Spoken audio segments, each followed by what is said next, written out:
welcome to blog number 57, me learning to play the Melodeon.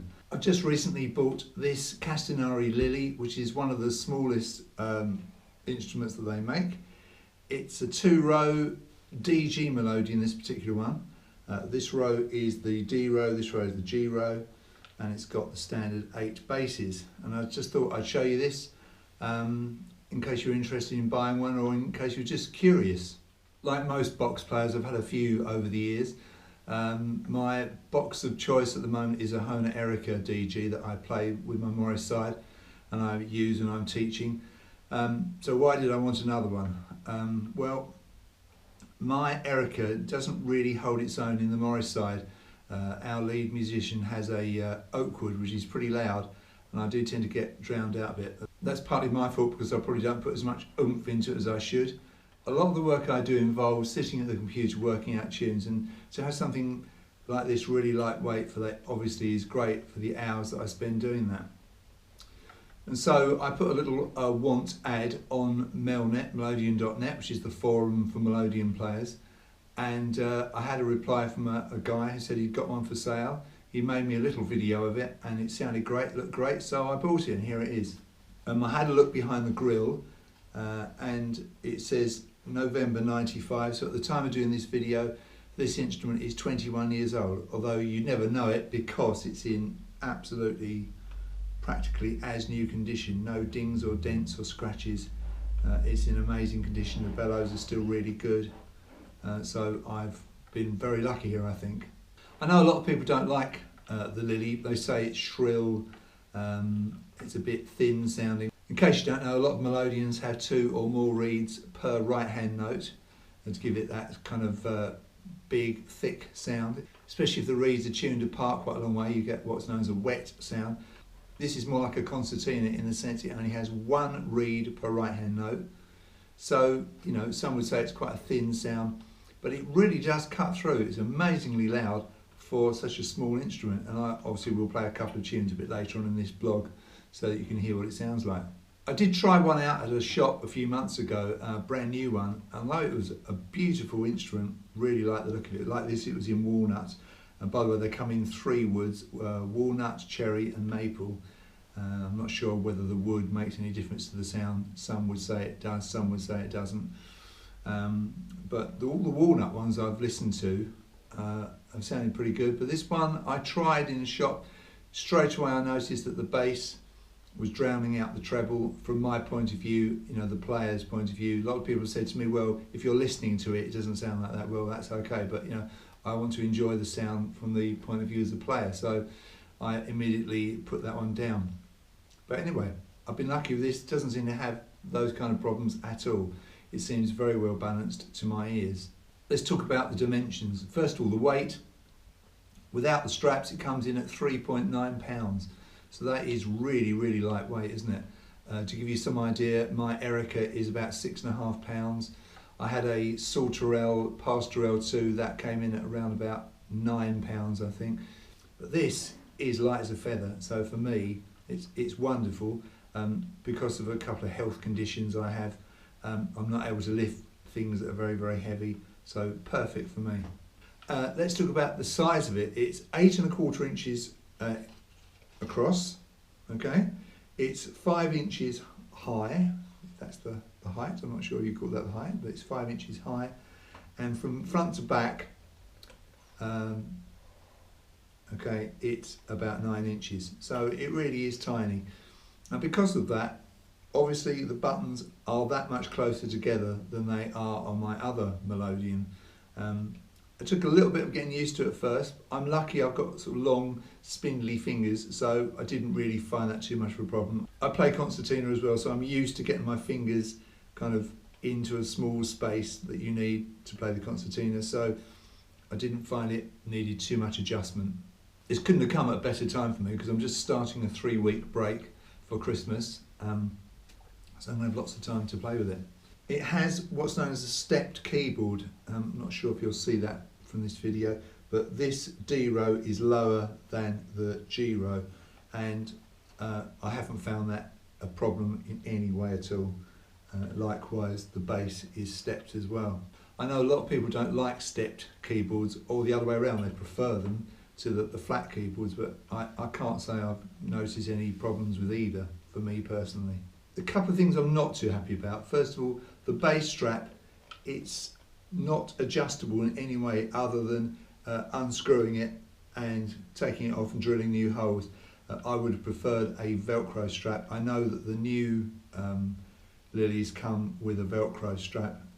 It's set actually fairly okay for me. It could go maybe a little bit tighter, but I'm going to have some work done to this anyway, which I'm going to tell you about in a moment, so I'll probably have that done at the same time. Also, a bit of a problem, it's got a little bit of noise on the buttons. They're a bit clacky, and I'm not sure whether Martin White, who's the guy who looks after my squeeze boxes, can do something about that. I think he probably can, but you definitely hear it when you're playing. It appears to be the ones that get played more than any of the others, you know, the G's and the D's at this end. So hopefully that can be sorted out. My good friend Esther Bailey, who is well known in the world of Melodeons in this country, here in the UK, he has told me a little bit about the DG Lily. I'm going to read out what he's told me here. He says it's just a theory, but it's backed up by experience of modding a number of boxes. It appears that Castagnari only make one size of reed pan for the Lily. As the DG is the highest pitched and thus has shorter reed plates, they do not actually fit. Castagnari's answer is to wax the bottom and side of the reeds and then run some sort of masking tape over the gap at the top of the reeds and then wax over that. He says, to my mind, this means the reed is not properly supported. The change to G scale moves all the reeds kneeward and then fit properly. So basically, what I'm going to have done to this, apart from the clacking sorted out here and maybe the bass strap adjusted, I'm going to have it turned into what we call a fourth button start. At the moment it's a third button start, so if I play the third button on the G row and push in, that's a G. Same thing on the D row, gives me a D. So it's a third button start at the moment. What I will get Martin White to do is to move it all down, so the fourth button will be a G on this row and the fourth button will be a D on this row. And these buttons up here, we'll have them retuned. We'll need to order in some reeds because we're going to need some lower reeds. We'll lose a couple of the squeaky notes up this end, which won't be any loss to me anyway. Have it fourth button start, and what's known as G scale means to say you can get a complete lower octave scale of G major down here, which can be very, very useful. I've used some of those lower notes on my Erica that I didn't have before.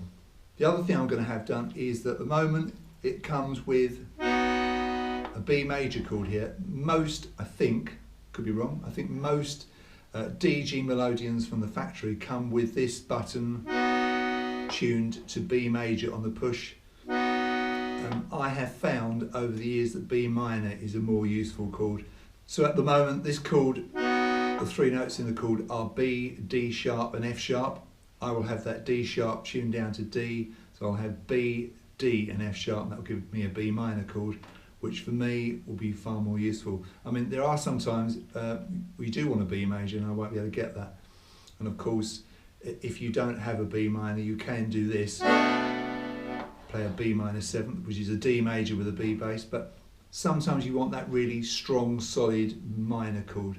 That will be what I'll have once Martin's retuned this button for me. One thing I noticed years ago, and I owned a Dino Buffetti Vinci box, which is a small box, not as small as this, but definitely smaller than my Hohner's, was that I used to run out of air quite quickly. That's partly my poor playing, and but partly the physical size of the bellows can only hold so much air. So with an instrument like this, it's very, very important to use your air button carefully. Okay, you definitely need to incorporate that into your playing, and so that's a good challenge for me, and I'm quite looking forward to that challenge. Obviously this is not a very bassy instrument in any way. The bass notes have got 2 reeds per note, I think, as you can hear there.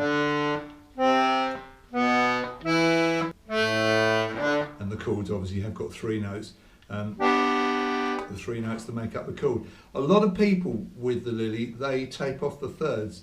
So what that gives them is a 5 chord. So instead of having a C major here, they'll have a C5, and that kind of thins the sound out and it makes it less complicated. And the main reason for doing that is that a C5 chord, which is only at the 1st and 5th notes of the scale, that can be used as a C major and a C minor. It's obviously very useful, but it does tend to thin the sound out. Some people I know really love that kind of stark sound. I'm not so sure myself. I'll leave it as it is for the moment. If it's something I want to try, and then obviously I can do that, probably do that myself, I think. So like I say, I will use this for my workings out here in the studio, and I will use it for the Morris, perhaps not on a rainy day. I don't fancy getting it ruined. Having said that, we did a dance out in the rain last Saturday, or Saturday before last, and I hid like a complete wuss underneath a gazebo and in a doorway, so I didn't want to get my Erica soaking wet. I know some people just get out there, don't really sort of care about it, and there were a few umbrellas around, but I know the rain does tend to drive in under those umbrellas, doesn't it? One of our ladies who plays piano accordion, she was playing under a cape. I know that's an option as well, but I think I would probably look fairly ridiculous doing that. I'm not sure if anyone that can actually hear you, probably can hear some of it, but I'm sure it gets muted quite a bit underneath a cycling cape. So this wouldn't be my only Melodeon, my only box. Obviously I'm glad I've got my Erica as well. I'll still be using that for some things, but it's a really handy thing to have in your armoury. One absolutely brilliant thing I did when I got this was that it actually only came with 1 strap. I have tried to use 1 strap, and you think even with an instrument as light as this I'd be fine, but I still didn't feel right. So I ordered these 2 lovely straps from Charlie Marshall up in Scotland, CGM Musical Services, I think his company's called. He's a wonderful guy. He got these to me within a day, and then I promptly put them on round the wrong way. So the blog that I did before I had to bin because I couldn't face the shame of sitting there talking about this beautiful instrument with the straps on round the wrong way. So they are on the right way now, I think. Yes, just checking. So the nice padded bit is on my shoulder, and straps come in sort of 2 parts. You've got a long length and a short length, and the 2 short lengths, one is longer than the other, and the longer one goes on the right hand side so that your keyboard comes into the middle of your body. That's the theory. So you don't make an error like I made. That's basically what you need to do.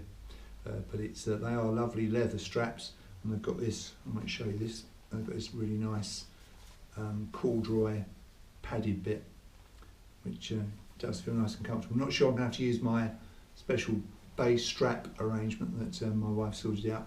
I've also put these cable tie things round the metal studs of the strap to stop me scratching the instrument. I know you can get some protectors also from Charlie Marshall and other places as well, and I might look into getting those. It's so easy to scratch your instrument when the strap is rubbing against it, and also in the case you can scratch your instrument.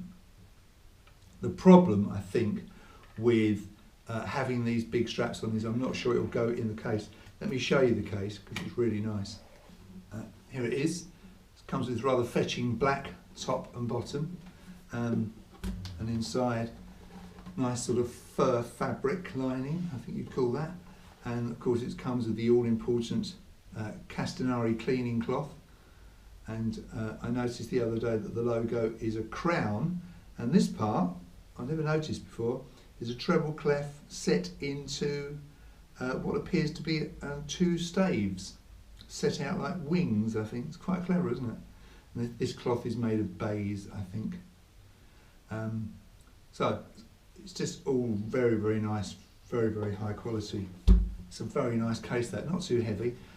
I'm not sure if I will be able to get my instrument in there still though with these straps on, so I may have to use a soft case. While I've got this off, I'll show you round it a bit more. There's the back. As you can see, it's in incredibly good condition. Still got the thumb strap on. I haven't found that's got in the way yet.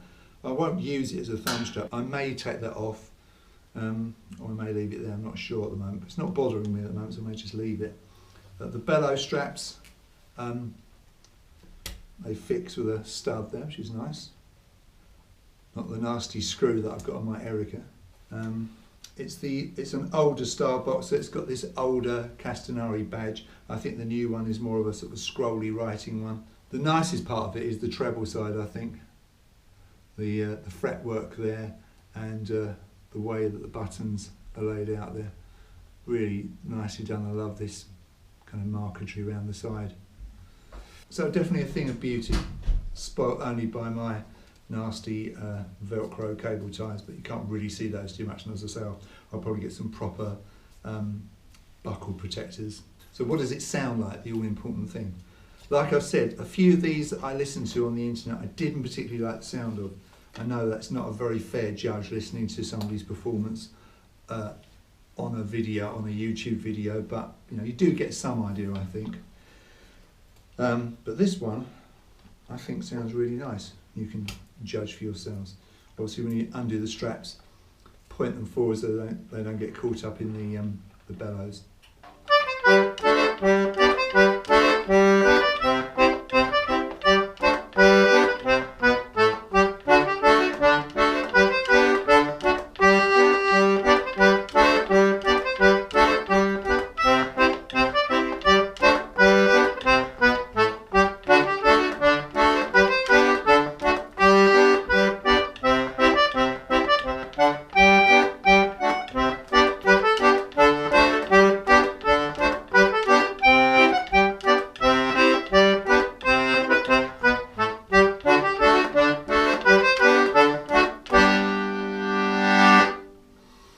So I love the sound of it. I think it sounds really, really nice. And obviously you can judge for yourselves. Let's play something that's a little bit slower with a few more sustained chords and notes.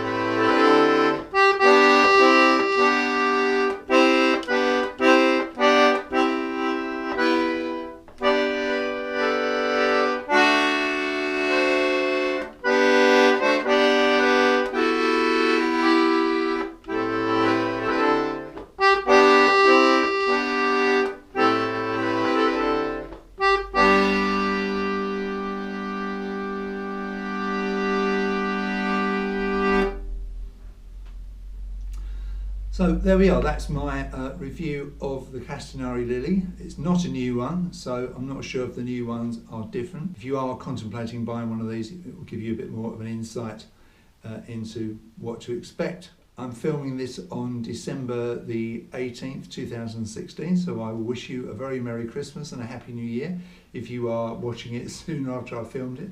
And if you're watching it in the middle of summer, that will sound a bit weird. Anyway, I hope you enjoyed this blog and I'll look forward to seeing you in the next one.